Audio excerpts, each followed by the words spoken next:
यही महीना पावन महीना चैत के महीना में पुरुषोत्तम राम श्री राम जी के अवतार भइल बा। बड़ा सब देवता लोग खुशी मना रहल बा। कैसन उ समय रहे। नवमी तिथि मधुमास पुनीता शुक्ल पक्ष अभिजित हरिप्रीता माघ दिवस अति शीतन घामा पावन काल लोक विश्रामा।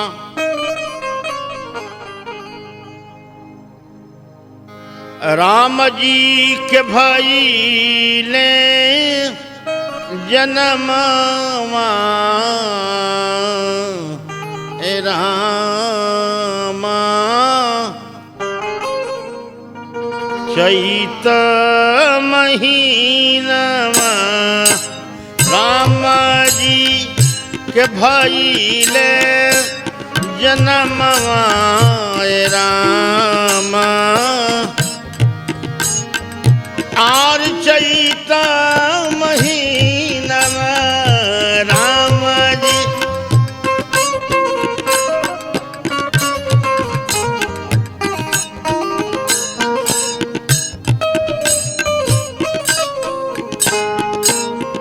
राम जी के भाई ले जन्म राम आर चैत महीना राम जी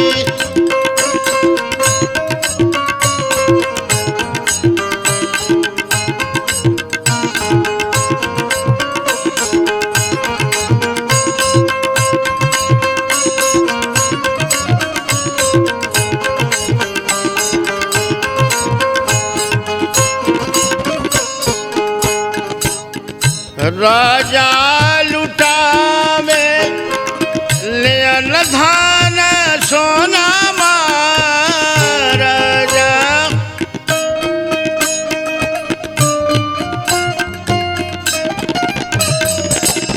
राजा लुटावे ले अनधान सोना हो अनधान सोना रानी लुटावे ली कंगनवा राम चैत महीनवा राम जी के भइले जनमवा राम चैत महीनवा।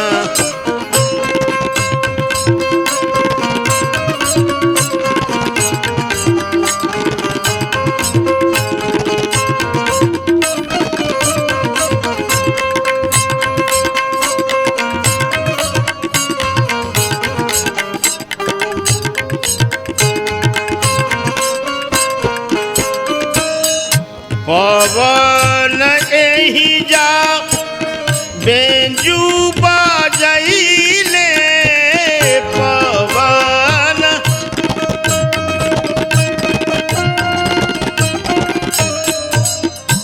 पवन एही जे बेंजू बजैले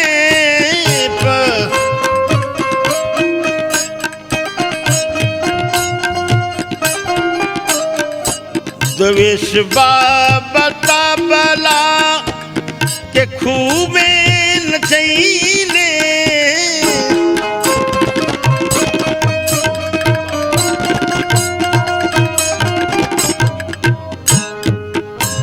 आर देव कुमार गव ले गनवा रामा चैत महीनावा देव कुमार गव ले गनमा रामा चैत महीनवा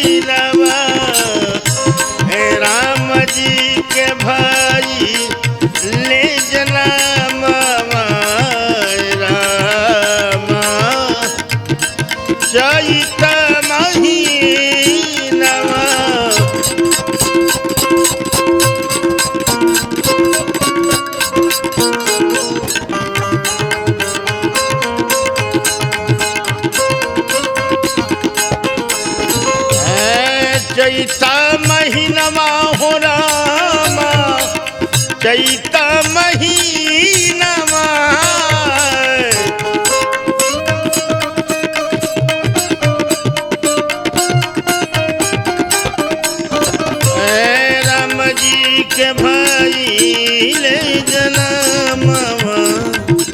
हैं